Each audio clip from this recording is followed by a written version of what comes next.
me cuidaràs, me donaràs de menjar quan en tingui 64. Se demanaven Paul McCartney, i ara ja ha passat de 80, està clar que sí que el van cuidar. Però ja sabem que llogar a Mallorca, i ara sabreu per què hem posat aquesta cançó, és missió impossible. I encara més perquè estan en una situació econòmica, laboral o social delicada.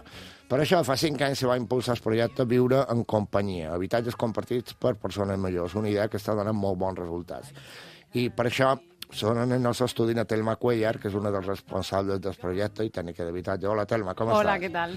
I a Federico Cerro, que és un dels usuaris.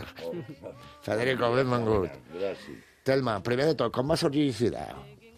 Pues en principio la idea surgió no era por un tema de vivienda, era para combatir un poco la soledad no deseada de las personas mayores. Se hizo un estudio en los casales de promoción de la autonomía y se fue a ver un proyecto similar que hay en Barcelona y recibimos una subvención de Fundación La Caixa. Con eso arrancamos. Claro, sorpresa, cuando arrancamos lo que tuvimos fue un aluvión de solicitudes de personas que necesitaban vivienda. No era más una necesidad de compartir, sino una necesidad de tener un acceso a una vivienda digna. Bueno, empezamos así y yo creo que hemos ido alargando un poco la red. Tenemos ahora 5 pisos. Son viviendas compartidas para personas mayores de 60 años que tienen que tener autonomía y, bueno, funcionan más o menos como un piso de estudiantes. O sea, ellos tienen su habitación de uso particular y comparten todas las estancias comunes. Bueno, avui vos entrevistam a la ràdio com a notícia, però sabeu que això d'aquí un parell d'anys serà lo normal, que no mos quedarà cap altre remei. Sí. Perquè vés a saber, Telma, tu i jo, quan mos jubilem, a men quina jubilació mos quedarà, i a men si podrem llogar un pis, perquè si això està així ara... De fet, fa molt d'anys que en el nord d'Europa això se fa, comunitats de persones que s'ajunten, persones majors, que no ens queda més remei, i se donen una mà i se cuiden un poc en els altres. Claro, lo que se ha hecho al final ha sido ellos mismos lo han hecho, se han formado pequeñas familias, pequeños núcleos familiares. O sea, ellos han sabido hacer de un piso vacío pues 5 hogares que funcionan súper bien, como cualquier familia, que se ayudan cuando se necesitan, que discuten cuando tienen que discutir cualquier cosa. Si es un poco más así la discusión, ya estoy yo ahí para mediar, estamos nosotros. Y bueno, es un proyecto totalmente de convivencia. Se respetan, se basa también mucho en el respeto. Y han sabido quitarse las mochilas que traían cada uno i arrancar otra vez. Perquè cada persona té la seva vida. Federico, tu tens 70 anys, fa 8 mesos que estàs en un pis del projecte Intres, que no he dit, se diu Intres, el projecte, carrer Pare Bartomeu Pou, entre els companys més. Què tal l'experiència? Home, l'experiència és magnífica. És dir, jo he vuelto a nacer, a més casualment, estic visquent a on vaig néixer, però ja vaig néixer en el carrer Blanquerna. Casualment vaig néixer... Back to the roots, tornar a les arrels. Vaig néixer a la finca on vivia en Robert Graves. Punyeta. Con la qual pues, també vaig sortir a la premsa com a notícia i tal. No, la veritat és que ha estat és una experiència que m'ha ajudat a renacer i a reinventar-me, perquè per circumstàncies de la vida, pues bueno, pues ja... Sempre he tingut una vida professional i social molt digna i per circumstàncies de la vida en la darrera etapa pues, vaig tenir problemes seriosos. Vaig tenir que anar a demanar ajuda a l'assistenta social, la treballadora social me va posar en llista d'espera del projecte, vaig passar una entrevista i bueno, i clar, jo vaig tenir que fer una lluita mental per assumir la nova situació en la qual jo me desenvoluparia. Perquè, lògicament, una persona que està acostumada a viure en una casa de propietat o de lloguer o tal, pues, ha de fer un treball interior seu per assumir la nova situació social i familiar en el que viu. Jo tinc 2 fills totalment independitzats i mai m'havia plantejat ni me plantejaria anar a viure amb ells. En tot, afortunadament, perquè jo me considero un privilegiat perquè, com ha dit na Telma, són 5 pisos i són 20 persones que molt beneficien d'aquest projecte. I si no tinc mal entès per comentaris que m'han fet na Telma, Elia i tal, doncs hi ha una llista d'espera de 60 persones. Exacte, això, exacte. És a dir, te pots considerar una fortuna. Por supuesto, por supuestísimo. Tu i el primer dia, quan vas arribar, nerviós, dius... Expectante. I'm the new kid in town, com deien els Eagles. I'm the new kid in town. No?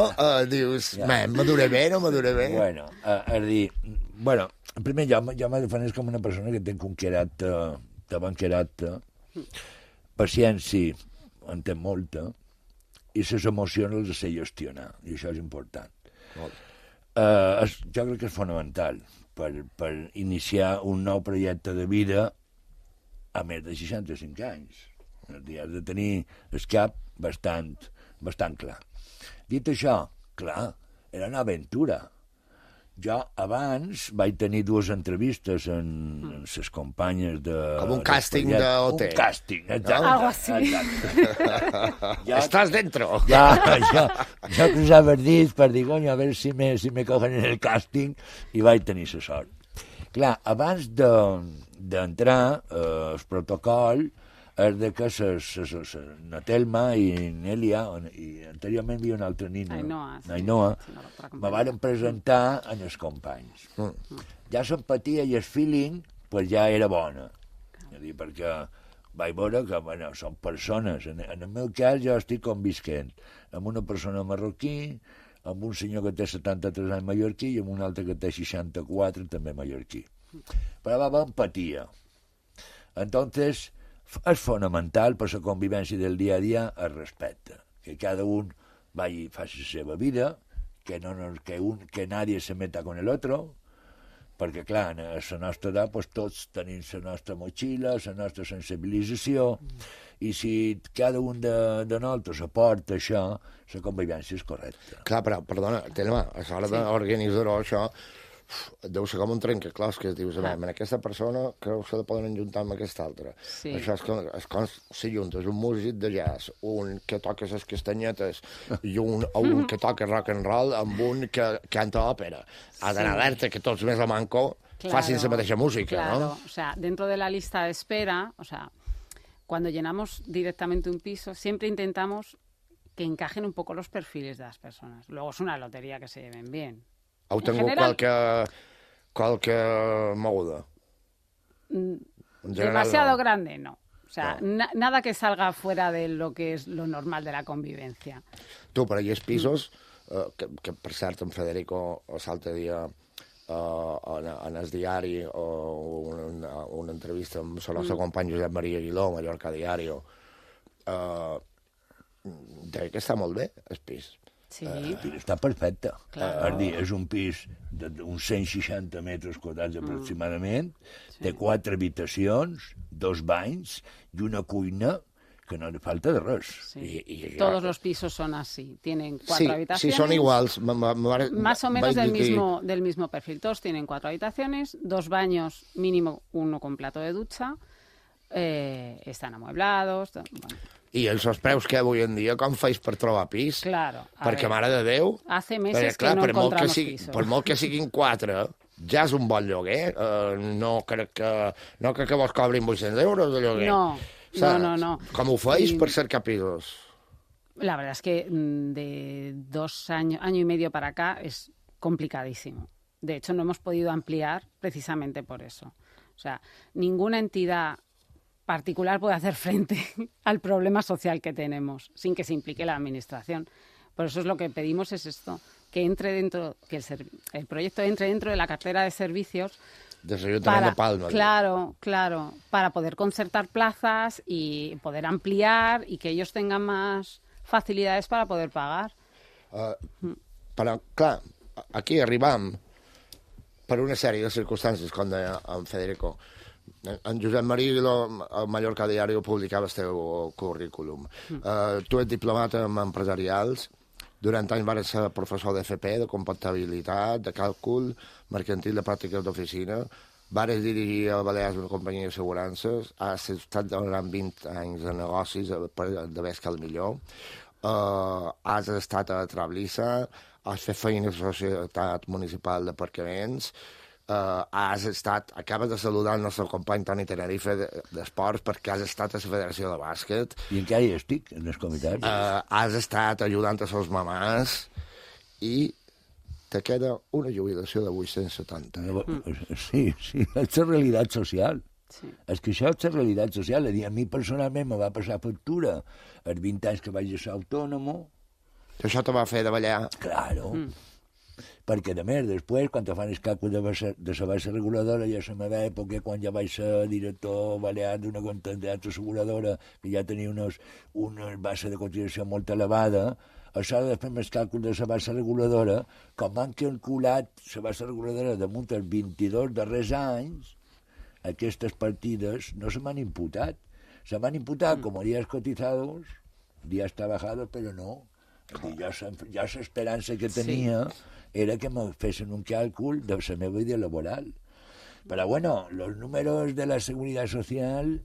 870 euros després de tota aquesta feinada que estan parlant. M'imagino, Telma, que això és el perfil que vos trobeu. Sí, tenemos perfil incluso de gente que... Cobra menos.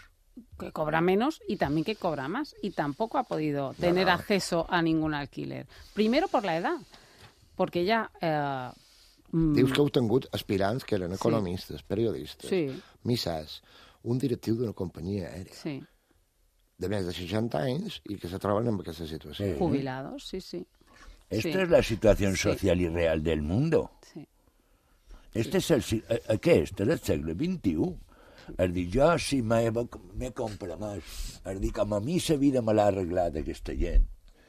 I jo, pues, que han dit jo soy pobre pero rico en contactos y amigos pel meu currículum, pues jo dic, coño, ja a aquestes persones els hi vull donar visualització i dins la meva modèstia, si puc aportar un granito d'arena per donar-li visualització i que la gent conegui quin és el problema social que existeix i que molt bé tu has dit, que anirà més. No, clar. És que és una perquè realitat. un dels teus companys que en 60 anys ningú t'agafa, no se valora l'experiència. No se valora l'experiència. Que tu podries fer qualsevol feina en tot aquest currículum. Perdona, però és que jo vaig tenir la sort de que vaig començar amb 63 anys a Trablissa i vaig baixar el meu nivell social, el meu nivell professional, perquè no me va quedar més remei. Perquè la Seguridad Social, quan jo vaig fer maniobres d'aproximació, la Seguridad Social m'ha dit, oiga, con los años que lleva de autónomo, li convendria cotizar 2 anys. Sonó la flauta, vaig entrar a Trablissa, vaig estar a IB3 Televisió fent servei de vigilància un mes, vaig córrer per ahí i vaig tenir la sort que vaig entrar perquè en el pàrquing de la plaça Major i allà va coincidir que va acabar la concessió administrativa i ho va agafar SESMAP.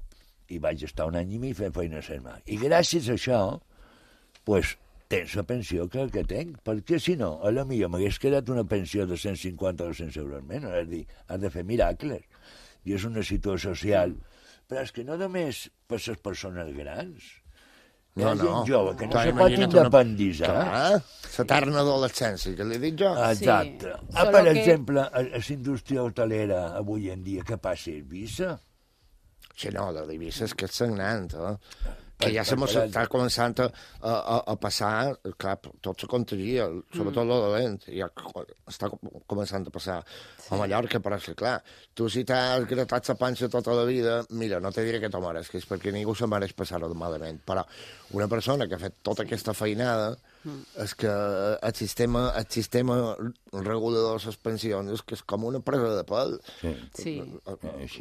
Sí, y en eso, bueno, que estamos condenados o a tener un piso en propiedad, que a ver quién se compra un piso, o cómo lo hacemos. Porque, o sea, él dice, sí, es verdad que no es un problema solo de la gente mayor, pero de la gente mayor un poco más, porque ellos, o sea, su proyecto de vida...